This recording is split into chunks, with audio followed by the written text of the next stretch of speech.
श्री स्वामी समर्थ। मानसपूजेने स्वामी समर्थ कसे प्रसन्न होतात। स्वामी समर्थांना प्रसन्न करायचंय, मग मनापासून पूजा करा।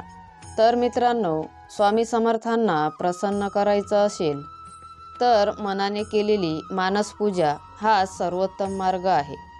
देवाला सोनं चांदी वस्त्र नको, त्याला भाव हवे, श्रद्धा हवी। जेव्हा आपण अंतःकरणातून त्यांना स्नान फुलं दीप अर्पण करतो, तेव्हा तो भाव स्वामीपर्यंत थेट पोहोचतो।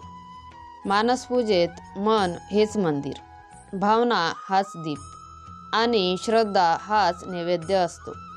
स्वामी समर्थ म्हणतात, भावार्थाने केलेली भक्ती मला थेट पोहोचते। म्हणून दररोज काही क्षण डोळे मिटा, मनात स्वामींची मूर्ती उभी करा आणि प्रेमाने त्यांची पूजा करा। तेव्हा स्वामी शांतपणे तुमचं मन ऐकतात, तुमचं ओझं हलकं करतात आणि त्यांच्या कृपेचं कवच तुमच्यावर ठेवतात। ही पूजा बोलण्याची नाही, अनुभवण्याची आहे। ती एक दिव्य शक्ती आहे जी आपल्याला स्वामींच्या सानिध्यात नेते। आजच काही मिनिटं स्वामींना मनाने वंदन करा आणि त्यांच्या कृपेचा स्पर्श अनुभवा।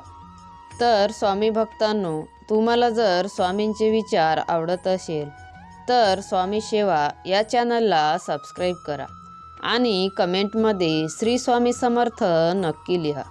श्री स्वामी समर्थ।